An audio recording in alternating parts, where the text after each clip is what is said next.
faraj ini di antara salah satu nikmat yang subhanallah Allah Subhanahu wa taala jadikan kepada manusia untuk fungsinya sebagai satu alat ataupun satu benda, satu anggota, tujuannya untuk meramaikan anak cucu cicit Nabi Adam alaihi salam di atas bumi Allah Subhanahu wa taala dengan faedah-faedah dunianya juga dan juga faedah akhiratnya. Baik, di antara faedah dunia ni salah satunya of course iaitu faraj ini tempat sebagai kita katakan kita nak membuang segala macam najis-najis yang keluar daripada tubuh badan. Allah jadikan faraj tempat keluarnya kita katakan pelbagai benda yang masuk dalam bab najis. Tetapi juga Allah jadikan juga faraj itu dalam perkara nikmat. Nikmat yang mana saya suka nakalkan satu kata-kata daripada Al-Imam Al-Ghazali rahimahullah. Satu perbandingan yang baik. Dia kata kenapa Allah Subhanahu wa taala jadikan berkaitan tentang faraj ataupun kita katakan kemaluan lelaki dan perempuan ini, iaitu ada satu benda yang dinamakan sebagai kesedapan dan nikmat. Dan apakah tujuan nikmat tersebut? Maka Imam Al-Ghazali rahimahullah, maka dia telah berkata sebenarnya tidaklah Allah jadikan nikmat pada anggota ini melainkan tujuannya supaya kita dapat ukur apa yang nak diukurkan dengan nikmat yang bakal diperolehi di akhirat kelak. Kalaulah dengan nikmat tersebut manusia merasakan seronoknya, sedapnya, sukanya sehingga mereka sanggup melakukan pekerjaan yang haram, maka bagaimana gamaknya rasa kesedapan tersebut di sisi Allah ketika mereka dimasukkan ke dalam syurga. Maka setiap nikmat yang Allah bagi kat dunia ni tujuannya supaya Allah nak suruh kita teli pula dengan bagaimanalah gamaknya di syurga kelak. Sebab tu kerana syurga ni tak sama macam apa yang kita dapat dekat dunia. Syurga ni disebut ma la ainun ra'at wala uzunun sami'at wala qatara ala qalbi bashar. Benda yang mata tak pernah lihat, telinga tak pernah dengar dan tidak pernah terlintas pun di dalam hati sanubari manusia akan kesedapan yang Allah akan berikan kepada manusia di hari akhirat kelak. Maka diberikan sedikit kenikmatan kat dunia, walillahi mi'atul rahmah. Allah ada 100 rahmat. Dengan satu rahmat ini diturunkan ke bumi, dengan rahmat itulah kita bersedap-sedapan dengan satu rahmat ni tadi. Termasuklah nikmat yang kita katakan datang daripada bentuk kemaluan ini. Maka Allah jadikan nikmat tujuannya supaya kita dapat hitung dan dapat nilai dengan apakah nikmat yang kita akan dapat di akhirat kelak. Baik, qala al-musannif rahimahullah telah berkata pengarang kitab ini, wa nafa'ana bi'ulumihi fi darain. Mudah-mudahan kita dapat manfaat ilmunya dunia dan akhirat. Dia kata, Allah menjadikan bagimu faraj kerana kegunaan akhirat. Iaitu tujuan faraj ni adalah untuk kegunaan akhirat. Macam mana? Ya kan? Untuk mendapatkannya untuk mendapatkan anak dengannya. Supaya dengan faraj itulah kamu dapat anak. Oh, rupanya baru kita tahu itukah fungsinya? Ya, itu fungsi akhirat dia. Tapi apa kaitan dapat anak dengan akhirat? Tadi baru saja kami habis kelas tafsir, 2 jam kelas tafsirnya, sambung ni pula 3 jam bercakap. Kita dah kering cakap dah ni. Tapi tak apa, nak ceritakan, kami baca satu ayat. Ayat berkaitan tentang alla taziru waziratun wa anna lil insani illa ma sa'a wa anna sa'yahu sawfa yura thumma yujzahu al-jazaa'al awfa. Allah juga sebut alla taziru waziratun wizra ukhra. Setiap orang dia tak tanggung dosa orang yang lain. Bila setiap orang tak tanggung dosa orang yang lain, kami mempelajari dalam bab. Habis tu kalau dah macam seorang dah meninggal dunia, takkan tak ada manfaat lain yang dia boleh dapat? Ada. Di antaranya 2 pandangan. Pandangan mazhab Syafi'i dan juga pandangan muktamad di kalangan pada mazhab Syafi'i dan pandangan mazhab yang lain. Pada asalnya sebahagian ulama mengatakan setiap kebaikan kita di dunia ini takkan sampai kepada orang yang dah meninggal. Pandangan pertama. Tapi pandangan yang muktamad mengatakan sampai kepada orang yang telah meninggal dunia, berdalilkan dengan satu hadis, iaitu idzan qata'a idza mata ibnu adam, bila mati anak Adam terputus amalannya melainkan illa salas, 3. Yang pertama sadaqatin jariyatin, sedekah jariah. Yang kedua iaitu al-ilmu yantafi'u bih, ilmu yang dimanfaatkan. Yang ketiga waladun salihun yad'ulah, anak yang soleh yang mendoakan. Maknanya daripada perkahwinan tu tadi, daripada faraj tu tadi, daripada berhubungan suami isteri ni, maka mereka akan dapat anak. Bila dapat anak, anak yang dididik dengan kebaikan, anak ni akan jadi anak yang soleh. Kerana anak yang soleh ni, dia akan menjadikan kebaikan kepada akhirat ibu dan bapaknya. Okey, baik. Sebab tu dia kata, maka digunakan untuk kegunaan akhirat, untuk mendapatkan anak dengannya tu tadi, dan daripada anak tersebut kita juga memperolehi pahala. Sabda Nabi SAW, okey, tanakahu, tanasalu, kahwin, tanasalu, meramaikanlah, nescaya bila kamu kahwin kamu akan meramaikan anak-anak. Okey, contoh anak siapa? Anak Anas bin Malik. Berapa orang anak Anas bin Malik? Qil dikatakan anaknya 100 orang. 100 orang tu dia berapa? Satu ibu berapa orang ni? Zaman dahulu kan mereka ada hamba dan sebagainya, bukan? Tapi poinnya anak dia 100 orang, Nabi doakan Allah banyakkan anak dia. Bayangkan kalau 100 orang tak jadi 10 orang, baki 90 orang lagi soleh. Tak ada masalah punya. Baik, tapi kalau tak ada anak, kita sendirilah. Okey, so dia kata fa inni mubahin, aku ni amat bangga, kata Nabi SAW, bikum, iaitu dengan kamu semua, al umam yaumal qiyamah, iaitu pada hari kiamat sekalian. Pada hari kiamat aku akan bangga. Kenapa aku bangga? Kerana akulah Nabi yang mempunyai umat yang teramai. Akulah Nabi yang mempunyai umat teramai. Nabi SAW satu hari ini dia cerita kepada para sahabat. Dia kata, "Urida alayya", ditunjukkan kepada aku ada Nabi yang tak ada pengikut, masuk syurga dia. Ada Nabi ada 3 orang pengikut, masuk syurga dia. Ada Nabi yang 10 orang pengikut, masuk syurga dia. Tiba-tiba aku terlihat di satu ufuk, iaitu satu kumpulan manusia yang ramai, dan aku sangkakan itulah umatku. Dan dikatakan kepada aku itu adalah Nabi Musa alaihissalam dengan pengikutnya yang ramai tadi. Kemudian ditunjukkan kepada aku di sebelah ufuk yang lain, maka aku mendapati di sana ada 70,000 umat aku yang masuk syurga tanpa hisab. Baik, poin nak ceritakan, bila ramainya umat Nabi kita Muhammad SAW, maka ramainya melebihi daripada umat-umat yang lain. Dan sabda Nabi SAW, dia kata, hadis tu hadis yang kita baca tadi, bila manusia mati, putuslah amalannya melainkan daripada 3 perkara. Yang pertama adalah sadaqatun jariyah. Dia terjemahkan apa kat sini? Waqaf. Okey, waqaf. Apa maksud waqaf? Waqaf ni maksudnya berhenti. Apa dia berhenti? Apa yang berhenti?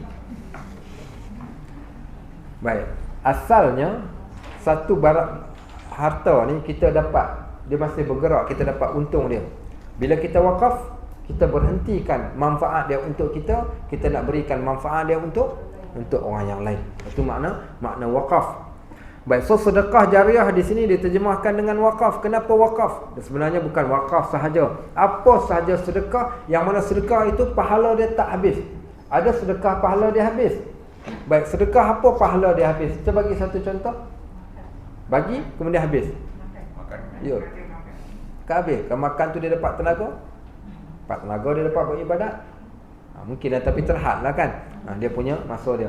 Okey, sedekah yang tak habis. Cuba bagi satu contoh selain bila wakaf. Sedekah yang tak habis pahala dia. Apa dia? Buat ilmu. Menyampaikan ilmu. Tu dah ada tadi yang kat atas. Ilmin yuntafa'u bih dah ada. Ni sedekah. Apa dia bagi contoh? Cuba bagi contoh tengok. Wakaf pergi. Menyara anak yatim. Okey, menyara anak yatim. Kalau dia dah mati, siapa nak sara pula? Sedekah ke orang lain pula. Maksud sedekah jariah ni, iaitu kita katakan kita buat sesuatu benda, yang mana benda tersebut walaupun kita mati, benda tu masih bergerak, berjalan dan dimanfaatkan oleh orang yang lain. Okey, sebab tu dia terjemahkan di sini adalah dengan waqaf. Kenapa waqaf? Kerana waqaf tu walaupun tuan mempunyai waqaf dah mati, waqafnya masih berjalan. Di antara tokoh-tokoh pewakaf yang hebat, Osman bin Affan, sampai ke hari ini kalau siapa pergi ke Madinah masih dapat lihat kesan waqaf itu masih ada. Okey, antara wakaf yang hebat pula Abdurrahman bin Auf dan juga sahabat Abu Bakar As-Siddiq dalam bab membebaskan hamba. Bahkan ramai lagi ulama dan para sahabat yang lain yang mana mereka ni tokoh wakaf. Antaranya tokoh wakaf pada hari ini Syekh Sulaiman Ar-Rajhi, owner Bank Ar-Rajhi itu. Boleh dikatakan wakaf saja dia dekat Mekah. Dekat Madinah ni boleh dikatakan bangunan-bangunan kebanyakan datang daripada wakaf Syekh Sulaiman Ar-Rajhi ni. Bayangkan kalau dia meninggal dunia berapa banyak yang dia boleh dapat. Senang lenang. Antaranya lagi kadang-kadang tadi saya cerita ada seorang selalu dia ikut kuliah saya, nama dia Haji Hamzah. Sakit dia. Kami sakit dah kanser tahap 4, tapi saya puji dia ni orang yang suka buat kebaikan untuk masa depan dia.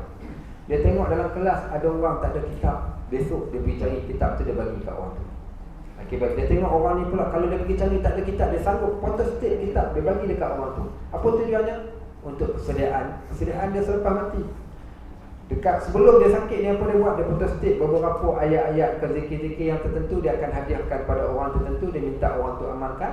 So kalau dia mati sekalipun orang tu masih amalkan lagi benda yang dia buat tersebut. Sebab tu kita katakan dia dapat untung dengan keuntungan yang banyak. Walaupun dia dah meninggal dunia, tapi dia tetap dapat. Contoh kita katakan pengarang kitab ni hidup ke dah mati? Dah meninggal dah. Tapi kebaikan dia masih dia dapat. Sampai ke hari ni dia masih dapat. Tak keuntung. Kitab apa lagi? Hadis 40. Dah hampir 1000 tahun dah meninggal dunia, tapi bukunya masih lagi orang baca sampai ke hari ni. Dan inilah yang kita nak. Yang kita nak pahala yang berterusan. Maka di sini menunjukkan bagaimana kalaulah sekiranya seseorang itu kita katakan dah meninggal dunia, tapi asbab datang daripada faraj, iaitu dengan anak, dengan zuriat yang lahir daripada situ, dia masih lagi berjaya mendapatkan kebaikan daripada anak yang soleh yang mendoakan. Dan kata Ibnu Hajar yang dirahmati Allah, dituliskan baginya seumpama segala amalan yang baik yang dikerjakannya oleh anaknya, tiada termasuk segala amalannya yang jahat-jahat. Sekian. Ibnu Hajar kata dalam hadis ni, waladin salihin yad'ulah, anak yang soleh yang mendoakan. Apa saja kebaikan anak yang terhasil disebabkan kita ni, akan datang kebaikan kepada kita. Sebab tu saya pesan kita yang ada anak, boleh beranak lagi tak? Kalau boleh beranak. Kalau tak boleh, tak apa, cucu kita. Baik, kita yang ada anak, ada cucu, jangan biarkan benda-benda hal basic ni orang lain ajar cucu kita atau anak kita. Apa benda yang basic? Perkenalkan Okey, mengaji itu pun ialah mengaji satu, tapi ada hal lagi basic. Okey, yang dia akan sebut sampai ke akhir hayat dia. Fatihah, kenalkan dia dengan zikir subhanallah, alhamdulillah, Allahu akbar, kalimah la ilaha illallah. Ni benda-benda hak basic. Jangan bagi guru aja. Kalau guru tu aja, guru tu dapat pahala. Dan lebih kita dapat juga, tapi tak dapat sebanyak tu. Sebab tu biasa sambil-sambil kita katakan batu orang dulu dia ajar secara tak langsung sambil duk puai anak dia tu. Apa dia buat? Kadang dia nyanyi, kadang dia buat lagu macam-macam. Rumah nan kami tepilah kebun. Okey, ada hal nyanyi. Kalau menyanyi tu dapatlah lagu. Ada hal nyanyi pula, alalah kacang ketok. Baik, dapatlah kacang ketok. Tapi kalau disebut la ilaha illallah, Allahu akbar. Contoh paling dekat Anas bin Malik radhiyallahu an. Anas bin Malik dia cerita pasal mak dia Ummu Sulaim. Dia kata ketika aku kecil ni, mak aku ni nakkan teringin sangat perkataan pertama keluar daripada mulut aku adalah kalimah Allah. Maka tiap-tiap hari dia ajarkan aku menyebut la ilaha illallah, la ilaha illallah, sehingga perkataan pertama keluar daripada mulut aku adalah kalimah la ilaha illallah. Tu kita katakan ni benda-benda basic. Bayangkan tengok surah Fatihah tu anak kita akan baca sepanjang hayat dia. Kalau kita yang ajarkan, berapa banyak kita dah meninggal, dia pula ajarkan kepada anak dia, anak dia pula ajarkan kepada zuriat cucu cicit dia orang. Maka atuk ni tadi kaya duduk dalam lenggang kangkung, sandar dia dalam kubur. Okey, baik, pasal pahala dihantar oleh anak cucu cicit kepada dia. Itu penting. So di sini menunjukkan pentingnya kita bila kita ramai banyak zuriat dan zuriat dididik dengan baik, maka keuntungan dan kekayaan untuk kita. Tapi ada orang dijadikan cucu cicit anak pinak dia ni sebagai power bank. Tahu power bank? Dia suruh hantar anak pergi ke sekolah tahfiz, dia haram tak nak pegang Quran pun. Okey, dia suruh anak dia jadi baik, tapi dia tak jadi baik. Satu kes berlaku saya dulunya mengajar. Dia orang minta saya tolong ajar secara volunteer lah. Di Melaka ni ada satu pusat pemulihan budak-budak perempuan yang dirahsiakan tempat dia. Budak-budak yang dah terlanjur, jumlah dia orang dalam 30 orang macam tu. Jadi waktu hari tu saya duduk mengajar ni, baru dah sampai pelajar baru. Dia tu macam penjara juga, memang tak boleh keluar masuk situ. Jadi masuk pelajar baru ni, budak terus mati hamun mak ayah dia, macam-macam pula dia keluar perkataan tak elok ni. Jadi saya kata bagi tenangkan dia sekejap, jadi kita cakap ni. Dia dah tenang, saya pun pergi tanya apa hal, kenapa nak dia mati mak ayah ni. Dia pun cerita, dia kata mak ayah dia suruh dia jadi baik, tapi mak ayah dia tak nak jadi baik. Maksudnya dia suruh anak masuk ke sekolah tahfiz, mak ayah semayang pun tak, tapi anak kononnya kalau hantar anak masuk sekolah tahfiz, dia akan selamat ke akhirat. Okey, kita dah ada kamu dah. Apa namanya, anak kita ni dah masuk tahfiz, selamat, kita tak payah buat apa-apa. Relax saja. So pakai syafaat anak. Ini yang salahnya. Ini yang salah. Walaupun kita katakan kita nak anak kita jadi baik, kita juga waktu yang sama kena turut jadi baik juga. Baik, sebab itulah dikatakan di sini, dia kata Allah menjadikan bagimu faraj kerana kegunaan duniawi, iaitu bersedap-sedapan dengan jima dan bersuka-sukaan dengan sekalian anak yang diperolehi menerusi jima tersebut. Yang pertama suami isteri, yang kedua adalah setelah itu kita dapat anak pinak yang kita dapat berseronok dengan anak-anak kita. Dan anak-anak itu adalah sebesar-besar perhiasan dunia, sebagaimana firman Allah, al-mal wal banun zinatul hayatid dunya wal baqiyatu khairun 'inda rabbika thawaban wa khairun amalan. Harta benda dan anak pinak perhiasan hidup kat dunia. Allah juga sebut zuyina linnas hubus syahwat minal nisa wal banin. Dihiaskan bagi manusia kecintaan kepada benda-benda yang dia suka, perempuan, anak pinak. Maka di sana semuanya datang daripada yang disebut sebagai faraj ataupun kemaluan ini. Baik. Apa jaminan berkaitan tentang kemaluan? Nabi SAW sebut satu jaminan syurga. May yadhmal li ma bainal lihyai wa ma bainal faqidai azmal lahu jannah. Siapa yang boleh memberikan kepada aku satu jaminan, apa yang ada dia boleh jaga, benda yang ada di antara dua pipi. Dua pipi dia iaitu mulut, apa namanya, hidung dia, kan? Wa ma bainal faqidai, apa yang ada di antara dua kelangkangnya, aku jamin dia ni masuk syurga. Bahkan Allah juga menyebutkan dalam Al-Quran, wa qul lil mu'minin yaghuddu min absarihim wa yahfazu furujahum. Katakan kepada orang yang beriman, tundukkan pandangan mata dan jagalah kemaluan mereka. Dan bagaimana cara kita nak mensyukuri akan nikmat anggota faraj? Mensyukuri anggota ini adalah dengan memelihara daripada yang diharamkan, seperti zina, liwat, dan mengeluarkan air mani selain daripada tangan isterinya dan jarinya, dan memeliharanya daripada yang subahat, seperti jima pada pernikahan yang batal jika ia bertaklid kepada pihak yang berkata dengan sah pernikahan itu, dan jika tiada nescaya ia haram kerana bukan subahat. Baik, kita start balik. So dia kata tanda kita nak mensyukuri anggota ini adalah dengan memelihara daripada diharamkan. So benda yang datang daripada kemaluan ini dia bawa datang kepada satu dosa yang disebut sebagai al-fawahish. Al-fawahish. Okey, apa dia al-fawahish ni? Al-fawahish ni adalah perbuatan keji. Okey, di antara perbuatan keji ni adalah perbuatan zina. Okey, baik. Perbuatan zina termasuk di antara perbuatan keji, sehingga disebut wala taqrabuz zina innahu kana fahishatan. Fahishatan fawahish. Apa kesan bila zina dah jadi berleluasa? Hari ini seumpama pada hari ini kesannya idzan tasyaratil fawahish, bila berleluasanya zina, kesan daripada zina ini dia akan mengakibatkan apa? Dia akan mengakibatkan penyakit berjangkit. Allah kata Allah datangkan kepada manusia penyakit berjangkit, yang mana dikatakan juga penyakit ini tidak pernah terkena pada umat yang terdahulu. Ini fawahish. Dan kesan daripada fawahish ini juga kalau dibuat secara terang-terangan terbuka, dia akan mengakibatkan kemurkaan Allah ataupun azab. Okey, sebab tu di hadis akhir zaman menceritakan punca di akhir zaman diturunkan bala bencana. Salah satu sebab bila idzan tasyaratil fawahish. Okey, idzan tasyaratil fawahish, bila perbuatan keji mula berleluasa. Macam mana berleluasa? Hari ni orang dah tanpa segan silu.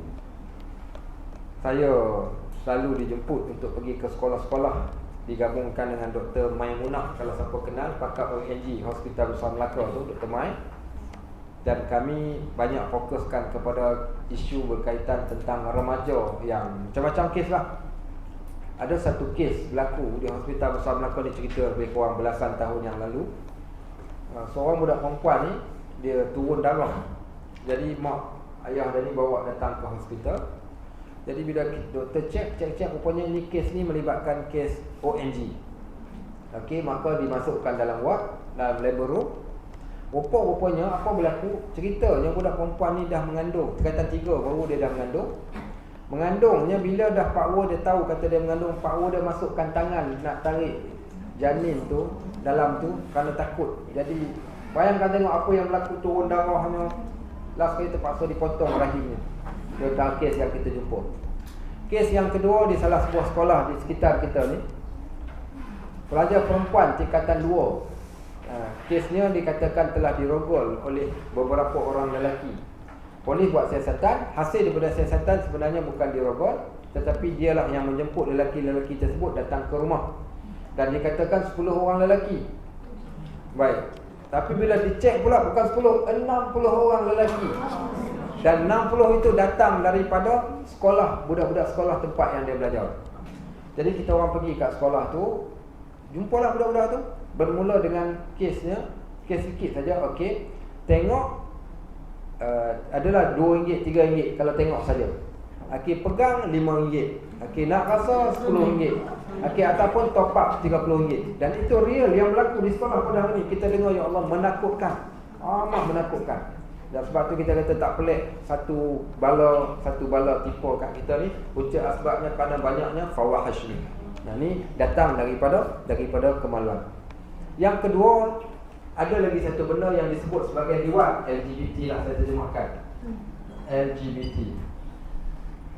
Okey, termasuk dalam LGBT ni homoseksual ataupun kita katakan gay dengan lesbian. Termasuk sekali lah. Dia L lesbian, G gay, B bisexual, T transgender. Okey, baik, 4 ni. Okey, 4 benda ni. LGBT ni, apa Allah sebut? Mal'unun man amila amala qaumi Lut. Mal'unun man amila amala qaumi Lut. Mal'unun man amila amala qaumi Lut. Yang ni dipanggil mal'un. Ini baru mal'un. Okay, orang Melaka sebut mal'un tu. Inilah dia mal'un ni. Okey, baik. So mal'un dilaknat. Okey, mereka adalah puak yang dilaknat oleh Allah Subhanahu wa taala. Maka kesan daripada dilaknat inilah, ni kesan bagi orang yang dia akan jaga dia daripada terjebak, sama ada al-fawahish, zina, ataupun yang kedua LGBT ni yang digelar mereka sebagai mal'un. Okey, baik. Okey, so itu di antaranya. Ataupun juga orang yang ketagihan seks yang melampau sampai ke satu tahap pelbagailah, mengeluarkan yang manis selain daripada tangan isterinya dan jarinya dan meliharanya, dan pelbagailah isunya kerana hari ini senang orang nak akses. Dulu-dulunya kalau orang nak buat dosa, dia kena pergi cari belakang kereta api lah, nak cari dekat hotel jauh-jauh dekat Siam lah. Zaman hari ni semua tu dah wujud di hadapan. Bahkan tak perlu lagi. Dulu ada istilah ibu ayam, anak ayam. Sekarang ni tak perlu lagi. Orang tu sendiri, dia sendiri yang menjual tubuh badan dan diri dia dari menggunakan media-media sosial. WeChat, kalau siapa yang rajin buat kajian tentang ni, kita akan jumpa keadaan yang amat-amat menggerunkan dan menakutkan kita. Dan kita memang dah pun berada di akhir zaman. Maka orang yang mensyukuri nikmat anggota faras ni, dia tidak akan menjadikan anggota farasnya sebagai tempat dia berlakunya perbuatan yang haram. Okey, next apa dia kata?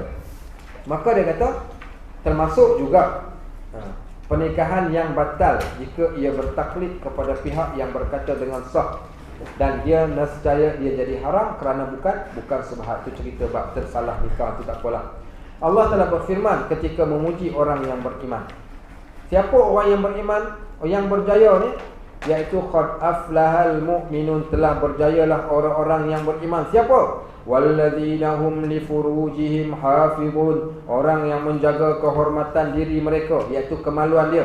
Illa ala azwajihim, melainkan hanya kepada isterinya, pasangannya. Aw ma malakat aymanuhum, ataupun hamba sahayanya. Fa innahum ghairu malumin, maka sesungguhnya mereka tidak tercela.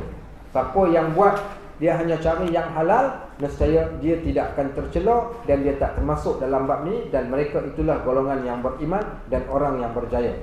Kata pengarang, dan ketahuilah bahawa tiada sempurna memelihara faraj itu melainkan dengan memelihara mata daripada melihat perempuan yang haram dilihatnya. Kenapa pula orang lelaki dia tak kata perempuan? Kat sini ayat ni untuk siapa dia ni? Melainkan dengan memelihara mata daripada melihat perempuan yang haram dilihatnya. Ayat ni pada siapa? Lelaki ke perempuan? Lelaki. Kenapa lelaki ya? Orang perempuan tak ada tengok orang lelaki ke macam mana? Baik. Okey, so kita tengok.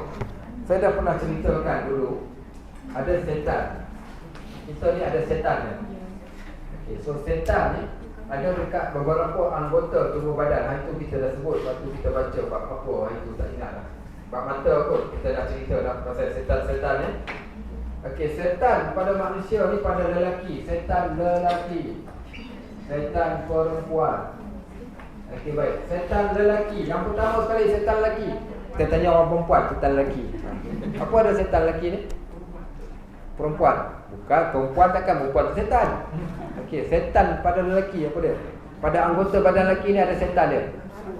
Nafsu, nafsu orang perempuan pun ada nafsu. Okey, mata, pandai. Okey. So setan pertama pada lelaki adalah mata. Sebab tu ada istilah orang Melayu dia sebut, istilah apa? Panahan Arjuna. Tahu? Ni bahasa lama ni, panahan Arjuna ni. Ya, daripada mata turun ke hati, kerana mata lah, macam-macam lah. Baik, so mata ni Allah Subhanahu Wa Taala sebut dalam Al-Quran ayat yang khusus, wa qul lil mu'minin yaghuddu min absarihim. Katakan pada lelaki yang beriman, tundukkan pandangan mata. So di sini menunjukkan mata adalah ruang setan untuk manusia. Mata tu tempat setan bertenggek dan tempat dia hasut kita untuk melakukan dosa. Permulaan kepada zina datang daripada mata. Tu setan pertama kita. Baik, sebab itulah mata ni siapa yang jaga dia, dia akan selamat. Siapa yang tak jaga dia, bahaya yang akan menanti. Sehingga kan Islam sebut, katakan pada lelaki yang beriman, tundukkan pandangan mata. Orang lelaki ni punya dahsyat, dia punya mata, dia pandang depan tapi dia boleh pergi ke kanan dan ke kiri. Okey, kata mata. Dia boleh tengok dan dia boleh scan. Dia boleh scan apa yang dia tengok tu tadi. So dia katakan hebatnya Allah jadikan dan ciptakan mata kepada seorang lelaki. Apa kesan dia? Tahu tak kesan dia apa? Orang lelaki bila dia tengok mata tengok, kesan yang kedua dia akan pergi. Setan yang kedua ni, setan yang kedua adalah hati. Okey. Setan yang kedua adalah hati. Apa makna setan kedua ni adalah hati? Hati ni tempat dia proses. Mata tengok, hati dia proses. Seorang lelaki dia tengok seorang perempuan yang cantik, tapi dia tahu kalau dia mengorak dia tak akan dapat. Dia pergi dekat, perempuan tu tak akan layan dia. So dia pendam dalam hati dia. Berkayalah, dia mula start berkaya. Akhirnya sampai ke satu tahap dia akan pergi kepada setan yang ketiga. Okey, setan yang ketiga adalah kemaluan. Okey, kemaluan. Bila sampai dekat sini, waktu tu dia dah, hati dia dah proses dah apa yang dia tengok. Dia tengok yang mata yang geram tadi, dia bukan jadikan orang yang dia tengok tu mangsol. So dia akan jadikan orang yang lemah. Itu yang tak pasal-pasal. Nyonya tengah tai chi umur 70 tahun kena rogol. Dengan main-main. Nyonya tak ada kaitan pun, nyonya tu tengah tai chi kena rogol. Kita pun polis pun pening kepala, ayah ini nyonya kena rogol lah, umur 75 tahun pun mau rogol lagi lah. Tanya kepada dia, apa pasal? Kesnya kerana mata. Bila dia dah mata dah pandang, hati dah proses, dia tak kira tua muda. Sehingga kan yang paling menyedihkan, bila anak baby berusia 2 bulan dirogol oleh bapa. 2 bulan kita kata besar mana ya Allah, hilang tak waras ke? Itu yang kata ni. Mata tengok, hati proses, kemaluan membenarkannya dalam bentuk pelakuan itu tadi. Tiga-tiga jadi setan. Tiga-tiga jadi setan. Ini kita katakan Allahu Akbar. Nampak macam simple tapi sebenarnya adalah amat-amat bahaya. Yang paling menyedihkan saya baca kisah. Apa yang baca kisah seorang bapa meliwat anak perempuan dia. Dia meliwat tu dekat mana dia meliwat? Dia meliwat di Mekah.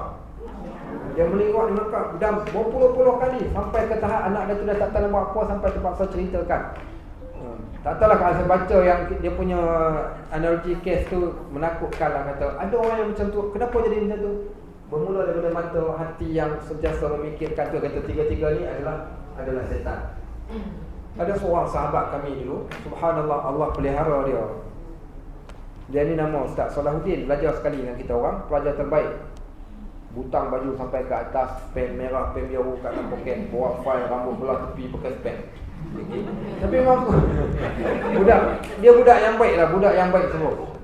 Baik dan pemalu yang teramat. Dia juga budak yang amat pemalu. Seronoknya bila kita orang budak umur 18 tahun, 19 tahun kadang sembang pasal perempuan, dia tutup muka malu. Kita kata menyampah macam kita pula malu. Tapi itulah, kami hak muka tak malu tak kahwin-kahwin. Dia kahwin dulu, orang pertama kahwin waktu kat Syria dahulu. Bila dia kahwin, kami pergilah ramai-ramai ziarah rumah dia nak tengok, dia cerita ni seronok ke tak kahwin. Dia bagi nasihat, dia kata, Najib, aku nak bagi nasihat kat engkau lah. Dia kata, Alhamdulillah aku jaga mata, aku tak pernah tengok dan aku tak nak tengok benda yang haram. So bila aku jaga mata, Allah berikan pada orang yang jaga mata ni satu nikmat. Dia kata, kali pertama aku tengok isteri aku dalam keadaan yang luar biasa, aku takbir dalam kelambu.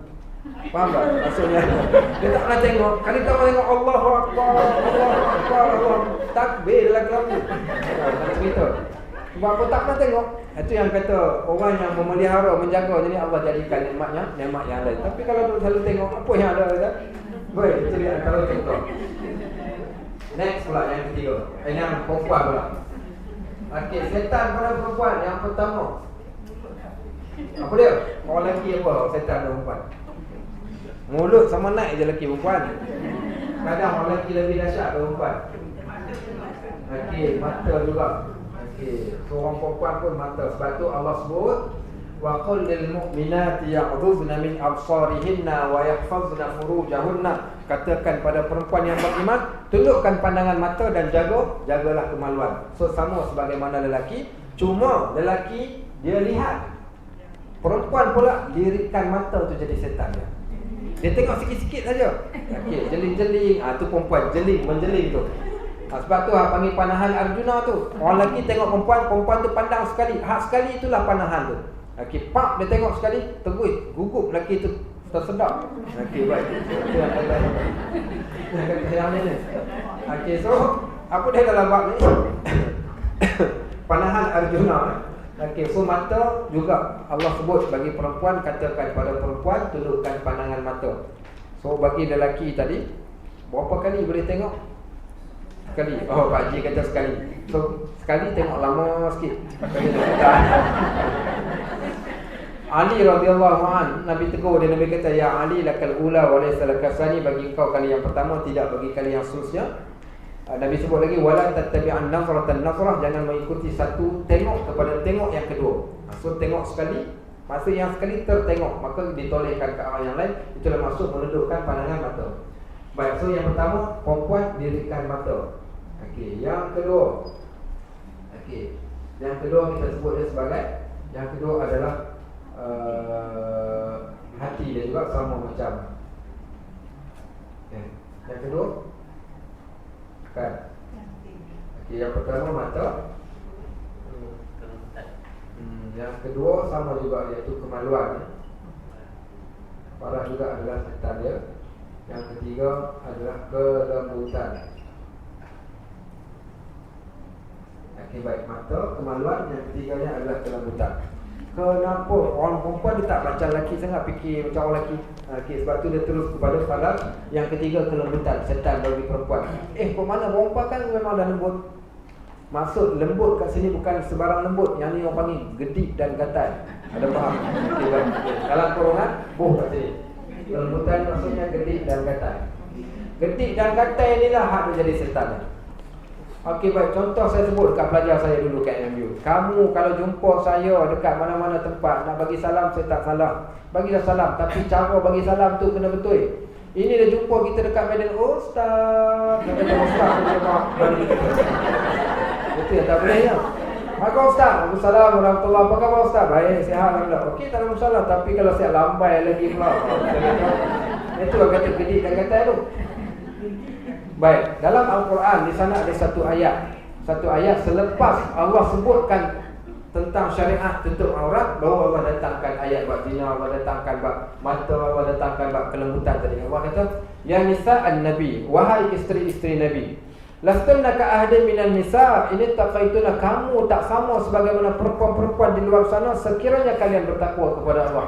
Fala taqda'na bil qaul, jangan kalian melembutkan suara kalian. Maksudnya jangan merendahkan suara kalian. Fayatma'al ladzina fi qalbihi marad, kelak dengan melembutkan suara itu menyebabkan lelaki yang mempunyai penyakit hati dia akan tertarik pada kalian. Puncakan suara lembut. Assalamualaikum Ustaz, Waalaikumsalam. Saya ni Ustaz, nak tanya Ustaz free tak tarikh sekian-sekian. Tak, maaf cikgu, saya tak free tarikh tu. Bila sebut saya tak free, dia minta boleh lah Ustaz, boleh buat suara lembut. Daripada tak boleh jadi boleh. Tak najib. Tak apalah, kita mau pergilah ke sekolah. Pergi kat sekolah tu, dalam bayangan kita ni cikgu ni mesti anak dara, tak kahwin lagi, muda lagi. Sampai-sampai ada seorang cikgu tunggu kat pintu belakang. Ustaz, saya nak call, saya guru besar. Tanya dia, apa nama pencen bila cikgu? Dia kata tahun depan pencen. Tapi dia punya suara dia tu, sebab suara tu jadi ceramah tu, kalau tak jadi dah ceramah. Kita power ni, kelembutan. Yang jangan main-main kelembutan ni. Seorang pemimpin misai kontot macam apa tu Nazi punya Jerman tu, Hitler tu pun boleh tumbang hanya disebabkan kerana perempuan. Dia kata powernya perempuan ni pada kelembutan. So inilah di antara setan lelaki perempuan dan juga setan lelaki. Salah satunya adalah yang datang daripada kemaluan tu tadi. Baik, kita baca sikit lagi. Dan ketahuilah bahawa tiada sempurna memelihara faraj itu melainkan dengan memelihara mata daripada melihat perempuan yang haram dilihatnya, dan memelihara hati daripada memikirkan rupa yang elok, dan memelihara perut daripada memakan yang subhat, dan daripada bersangatan kenyang, kerana yang demikian itu membawa kepada perzinaan. Mata faham, hati faham, tapi perut pula. Perut ini asbabnya kerana package orang yang kita katakan orang-orang kafir, orang-orang yang bersosial ni, orang yang jahat ni, antaranya dalam bab fawahish zina ni, dia datang dengan package lengkap. Makan, minum, seronok, zina. Makan, minum, seronok, zina. So asbab bila makan terlalu banyak makan ni, dia akan menjadikan seronoknya akan jadi lebih. Sebab tu kalau kita tengok pesta set ni mesti akan ada makan pesta parti-parti liar ni, dia akan ada makan juga, kerana kaitan makanan dengan keinginan nafsu itu ada. Sebab itulah dalam bab makanan ni, sebahagian kadang-kadang bagi setengah orang larangan memakan daging dalam tempoh masuk daging sahaja, kena ada campuran juga dengan makanan yang lain, kerana atas dasar kerana kita nak jaga benda-benda yang sebegini rupa. Sebab tu ada orang kaitkan bangsa-bangsa tertentu dengan dia punya seksual tu kan, disebabkan hanya kerana faktor makanan tu tadi. Wallahu a'lam. Sebab tu dia kata banyak makan bersangatan kenyang juga boleh membawa kepada kes-kes yang melibatkan perzinaan, yang mana ia ada sebesar-besar dosa besar dengan ijma' ulama selepas kufur dan juga membunuh orang, maka zina termasuk di antara dosa-dosa besar. InsyaAllah nanti kita akan masuk ke surat yang ke-20 sebagai penggal bawah tu nanti pada minggu yang akan datang. Alhamdulillahirabbil alamin. Sebab dia ada topik khas berkaitan tentang dosa besar. Baik, ada persoalan nak tanya?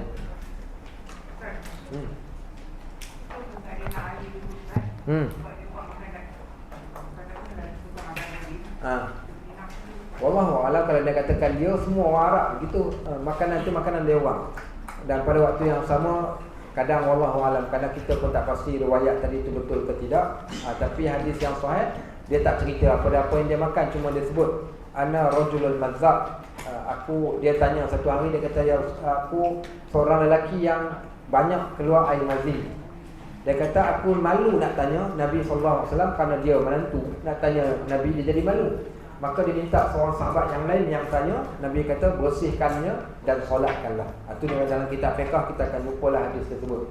Walau bagaimanapun Ali adalah seorang sahabat yang hebat. Kalau tak akan diangkat menjadi khalifah yang keempat. maka mungkin itu hanya sekadar, dan kita tak boleh pun nak claim dengan mengatakan makan daging akan menyebabkan tak ada satu kajian pun yang mengatakan sebegitu rupa. Cumanya bersangatan ataupun banyak makan, mungkin banyak makan, bukan banyak makan daging je, banyak makan apa sahaja sekalipun, dia akan pergi kepada situ. Maknanya orang yang suka hidup berpoya-poya, berseronok-seronok. Baik. Okey, ada soalan lain lagi? Baik. Alright. Walhamdulillahirabbil alamin. Subhanakallahumma wa bihamdik, asyhadu an la ilaha illa anta, astaghfiruka wa atubu ilaik. Wa sallallahu ala sayyidina Muhammad wa ala alihi wa sahbihi wa sallam. Walhamdulillahirabbil alamin. Allahu Allahu Allah.